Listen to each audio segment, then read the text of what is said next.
रात के 9 बजे एक पुरकशिश और पुरकैफ रात। बैचलर पार्टी में थोड़ा ज्यादा पी लेने के बाद उन्नया शर्मा का मंगेतर कबीर मल्होत्रा इसे घर ले आया। जब वो होश में आई तो इसने आंखें जबरदस्ती खोली, शदीद सरदर्द को बर्दाश्त करते हुए।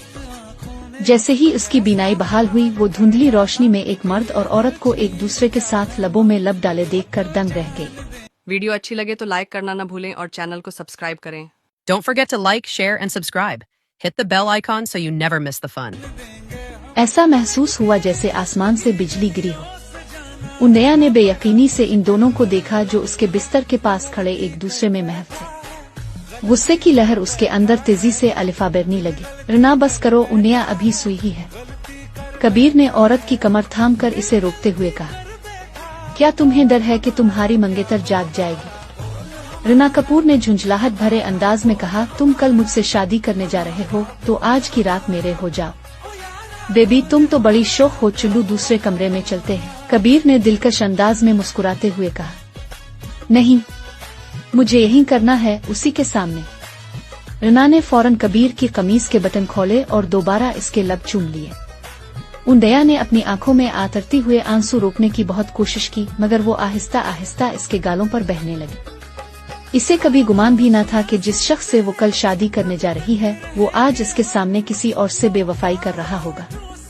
ठीक है, चलो बाथरूम में चलते हैं, वही तो तुम्हारी पसंदीदा जगह है ना, कबीर ने हंसते हुए कहा। अगले दिन तयशुदा वक्त पर उन्नया तल्ख मुस्कुराहट के साथ सिविल अफेयर्स ऑफिस पहुंची। गाड़ी से उतरते ही इसने कबीर को फोन किया। दूसरी जानिब सर्द लहजा सुनाई दिया, रीना कपूर स्टेज पर जख्मी हो गई है, मुझे पहले ये मसला देखना है। शादी की रजिस्ट्रेशन किसी और दिन कर लेंगे, अब और कोई दिन नहीं बचेगा। उन्नया ने फोन बंद करके खुद से कहा, ऐनक लगाई और वापस पलटने लगी। तभी उसकी नजर एक कद-आवर शख्स पर पड़ी जो ऑफिस की सीढ़ियां चढ़ रहा था। गहरे नीवी सूट में मलबूस, जेब से शराब रंग रुमाल झांकता हुआ, निखरी हुई शक्लो कामत। वो था हाई रावई इंटरटेनमेंट का CEO अरजान मोहरा। सरमस कपूर वक्त पर नहीं पहुंची, 10 मिनट लेट हैं, पीछे से असिस्टेंट ने इत्तला दी। अरजान ने रुख मोड़ कर कहा, कपूर खानदान को फोन करो, अगर वक्त की कदर नहीं तो शादी की भी जरूरत नहीं। असिस्टेंट ने हिचकिचाते हुए याद दिलाया, चेयरमैन का हुक्म है कि आपको आज हर हाल में शादी करनी है, चाहे दुल्हन कोई भी हो। तो फिर सोसाइटी की किसी भी लड़की को चांद लो, तुम्हारे पास आधा घंटा है। अरजान की आवाज में कतियत थी। ये मंजर देखकर उन्नया के जहन में बिजली सी कौंधी।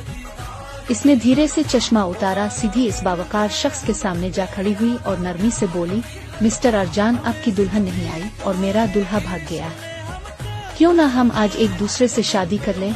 असिस्टेंट की आंखें फट गई। ये औरत कितनी दलेर थी। उन्नया पूरे एतमाद से खड़ी रही।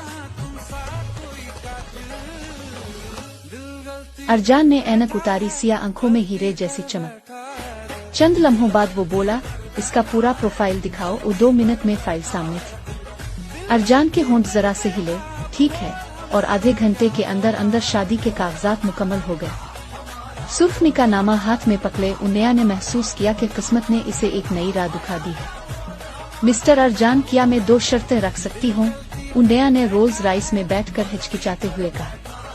अरजान ने ताईदीली की, कहा, पहली, मजबूरी के सिवा हमारी शादी को खुफिया रखा जाए। दूसरी, आप मेरी निजी जिंदगी में मुदाखलत नहीं करेंगे और मैं किसी और मर्द के करीब नहीं जाऊंगी। अरजान के लबों पर हल्की सी मुस्कुराहट आई। गाड़ी में एक दबंग सा सुकूत फैल गया। मैं वादा करता हूँ, मगर 6 माह बाद ट्रायल मैरिज खत्म होगी और मैं अपना रिश्ता सब पर जाहिर कर दूंगा। शुक्रिया, उन्नया ने सर हिलाया। और मेरा नहीं ख्याल शादीशुदा जोड़े अलग अलग रहे। 3 दिन में अपना सामान समेटो और इस पते पर शिफ्ट हो जाओ जो मेरा असिस्टेंट बताएगा। ये मुतालबा माकूल था। उन्नया ने फौरन हाँ कर दी। कार से उतरते वक्त अरजान ने असिस्टेंट को हिदायत की, उन्नया पर नजर रखो और हर हरकत मुझे बताते रहो, क्योंकि अरजान मोहरा जानता था कोई गैर मामूली बात जरूर हुई है जो एक मॉडल अपनी बर्बाद होती दुनिया से भागकर सीधा उसके पास आई।